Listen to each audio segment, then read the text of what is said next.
लोग अपने देश की 75वीं वर्षगांठ को मनाते हैं। बड़ा अच्छा लगता है कि जब पूरा देश इस अवसर पर इस स्वतंत्रता दिवस को, जो कि भारत का एक अच्छा त्योहार जिसको हम कहते हैं, मनाते हैं। और ये त्योहार पूरे हिंदुस्तान के प्रत्येक नागरिक के लिए है। मैं जब झंडे के ऊपर अपना फोकस कर रहा था, ये तीनों झंडों का अर्थ क्या है, बचपन से हम इस झंडे के बारे में देखते आ रहे हैं। आप देख के ऊपर सबसे ऊपर है केसरिया। केसरिया रंग का मतलब एक बलिदान का है। केसरिया का जो मतलब है देश को एक करने का भी है। केसरिया रंग जो है वो बहुत इसका महत्व भी है। और जो राष्ट्र ध्वज को जिन लोगों ने इस पर फोकस किया, तीनों रंगों पर, उन्होंने कोई एक ही व्यक्ति की सोच नहीं है। इसमें राष्ट्र ध्वज के जो लोग थे, जो दार्शनिक थे, उन्होंने इन तीनों रंगों पर बहुत गहरा अध्ययन किया, तब झंडे का रूप दिया है। यह न सोचे कि झंडे का मतलब लोग आज हम देखते हैं बहुत से झंडे, कल भी देखा कि झंडे फहरा तो दिए लोगों ने, लेकिन झंडों का महत्व नहीं समझ पाए। कहीं रास्ते में गिरे हुए हैं, कहीं कुछ है, कहीं कुछ है। यदि आप झंडे का महत्व नहीं जानते हैं तो आप झंडा मत टांगिएगा। कोई खास नहीं कि झंडा टांग नहीं है, लेकिन झंडे का मतलब क्या, मैं आज उसी के ऊपर आपको थोड़ा सा ध्यान करेंगे। जो केसरिया है वो बलिदान का है। और बलिदान का मतलब क्या होता है?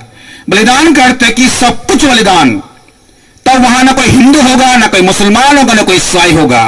वो बलिदान हर एक के लिए हो जाता है, हर व्यक्ति के लिए हो जाता है, हर एक समाज के लिए हो जाता है। केसरिया रंग का जो महत्व है, उस महत्व को जानना जरूरी है।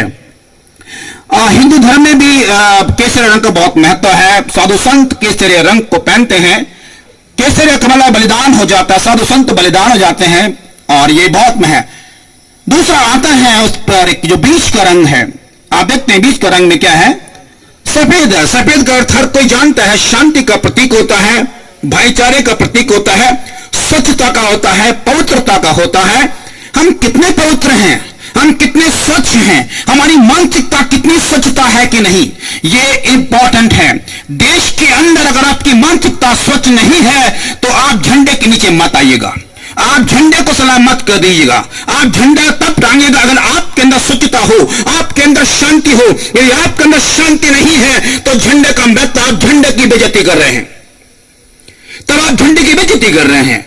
उस झंडे को जिसको दार्शनिकों ने बड़ी सोच और समझ कर जिसको तीनों रंगों को दिया, उन्होंने ये कोई मनगढ़ंत नहीं सोच कर दिया कि सबके लिए है, हर एक के लिए है। सो पवित्रता बना के रखनी चाहिए। जो पवित्रता आप झंडे के बीच में देखते हैं, स्वच्छता को, प्रतीक को देखते हैं। स्वच्छता कहां गई? कहां? हमने घर के अंदर तो सफाई कर दी, बाहर भी सफाई कर दी, स्वच्छता कर दी, घर के अंदर कर दिया। झाड़ू लेकर हमने देखा कितने लोग झाड़ू लेकर पकड़कर फोटो खिंचा लेते हैं कि स्वच्छता। लेकिन मैं आज कहता हूं स्वच्छता सबसे पहले आपको अपने दिमाग की लानी होगी। स्वच्छता सबसे पहले अपने झाड़ू अपने सर पर लगाना होगा, अपने दिमाग पर लगाना होगा। जो स्वच्छता जरूरी है, जो स्वच्छता, ईमानदारी की स्वच्छता, प्रेम की स्वच्छता, देश के लिए अगर कुर्बान होना है तो मन को स्वच्छ करिएगा। एक शांति अगर देश के अंदर लानी है तो ये लड़ाई झगड़ा को बंद करे। आज हम देखते हैं जब भी हम टीवी खोलते हैं तो वहां देख रहे हिंदू, मुस्लिम, सिख, ईसाई आपस में लड़ रहे हैं। ये क्या है? शांति का प्रतीक कहां गया? आपने झंडे की तो बेइज्जती कर दी।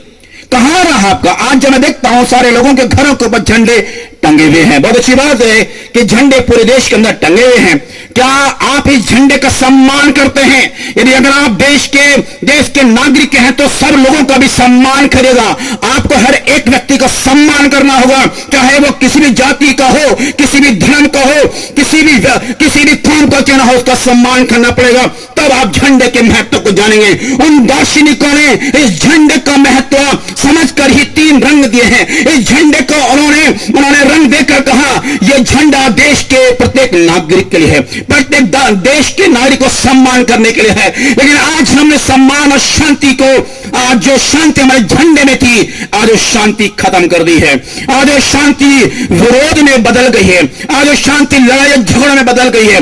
आज वो शांति का रूप खत्म कर दिया। आज आप और हम झंडे की बेइज्जती कर रहे हैं। आपने झंडे टांगे तो हैं, उस झंडे को सोचेगा, शायद आपने झंडे बचपन से लगाते चले आ रहे हैं, लेकिन कभी आपने झंडे के बारे में पढ़ा नहीं होगा, केसरे के बारे में नहीं पढ़ा होगा, आपने सफेद रंग, उसके जो सफेद कलर उसको नहीं पढ़ा होगा, आपने हरे रंग का नहीं पढ़ा होगा। तो क्या है, आपने झंडे टांग तो दिए, लेकिन झंडे के बारे में पढ़िएगा, उन झंडों के बारे में पढ़ेगा और उसको फॉलो करिए। तब आप देश के सच नागरिक हैं, तब आप देश के एक ईमानदार नागरिक हैं। आपने देश को उजाड़ दिया है। हरा रंग किसका मतलब है? हरा का मतलब हो कि एक विकास, हरे का मतलब, हरे का समृद्धि का, विकास का मतलब है हरियाली होनी चाहिए। हरियाली हर एक के मन में होनी चाहिए। एक डेवलपमेंट का दिखाया गया है। हरे रंग का भी अगर आप बहुत महत्व देखें तो उसमें बायोलॉजिकल का भी उसमें फैक्टर पाए जाते हैं। वो बीमारी का भी है, वो बीमारी भी से बहुत मतलब एक उसका एक गुण भी कहते हैं, बीमारी का भी से इस पे लक्षण दूर होते हैं। इसका भी बहुत सारे बायोलॉजिकल फैक्टर्स हैं। तो क्या है, अगर आप देश के नागरिक बनना चाहते हैं, एक स्वच्छ नागरिक बनना चाहते हैं, तो मैं आपको ऊपर से नीचे तक ले चलना चाहता हूं। कई सारे का जैसे बलिदान किसके लिए होना है?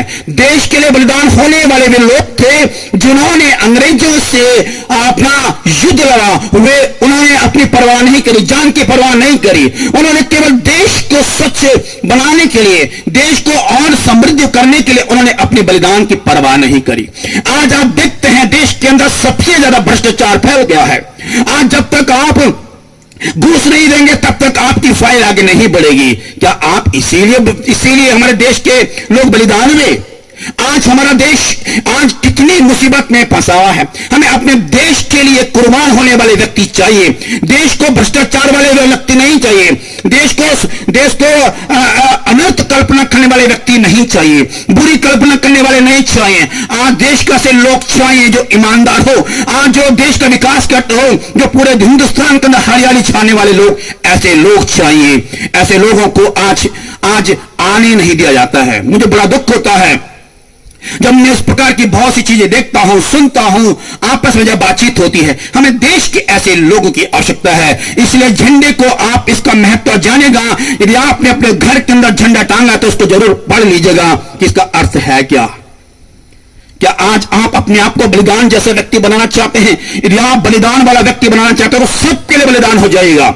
यह मत करिए कि वो ईसाई है, वो हिंदू है, मुसलमान है। लो, हम सबके लिए बलिदान हैं। केसरिया रंग का ही मतलब यही है। यदि हम एक ईमानदार व्यक्ति का प्रतीक भी केसरिया रंग की ईमानदारी का भी प्रतीक है कि वो व्यक्ति ईमानदार बन जाता है, तो वो देश के लिए सब कुछ कुर्बान करता है। आप अपने देश के लिए कितना कुर्बान हैं? आप पहले कहते हैं फाइल तब आगे बढ़ाऊंगा, पहले मुझको घूस दे। क्या आप देश का पैसा लूटना चाहते हैं?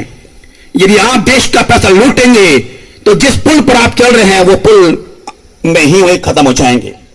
नो, हमें ईमानदारी चाहिए, हमें सच्चाई चाहिए, हमें हरियाली चाहिए जो झंडे का प्रतीक है। आज हम इस झंडे को सैल्यूट करते हैं। क्यों करते हैं सैल्यूट करने का मतलब है कि हमारा देश ऐसा हो जाए, हमारा हिंदुस्तान ऐसा बन जाए, हमारे देश के अंदर प्रेम, भाईचारा का ये जो कलर्स हैं, ये भाईचारे को प्रतीत करते हैं कि भाईचारे को, प्रेम को, पवित्रता को प्रदर्शित करते हैं। हमारे अंदर भाईचारा, प्रेम, पवित्रता होनी चाहिए, तब कह सकते कि मैं हिंदुस्तानी हूं।